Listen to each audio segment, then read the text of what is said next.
Any statement Any lang, sir, if comment, you have? Yes, sir. Do you think it would be for the better na bumaba na si Speaker po? Napalitan po siya. Ano ba siya? Bumaba? O Nag-resign siya, sir. nag-resign siya? Is that a sign of guilt? Bakit siya nag-resign?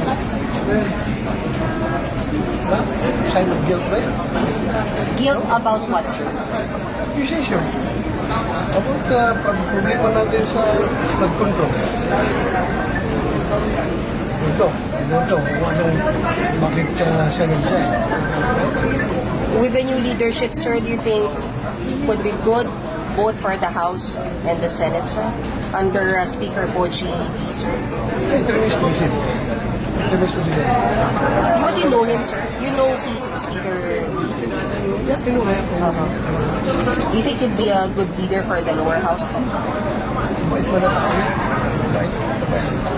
Do you think he's capable to lead the house, sir?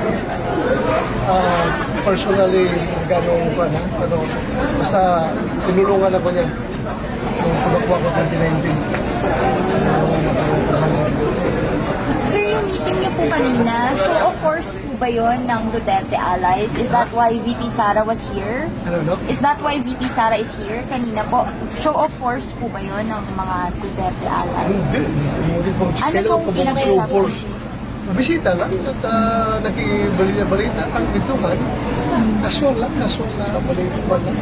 Balita saan, sir? Wala siya sa akin na sabi lang na hindi siya makapunta sa kasal ng anak dahil meron siyang conflict na schedule. Yan lang. Pero pupunta daw siya bukas, sir. Saan? Pupunta siya ulit dito sa Senate tomorrow. Pupunta po ba siya ulit? Hindi ko alam. Sir, may nasabi po si VP Sara sa lagay kaya ni former President Duterte. May nakwento kaya kung kumusta si former President Duterte? Wala, hindi naman pagka-pintuhan. Okay. All right. Sir, thank you. Thank you, sir.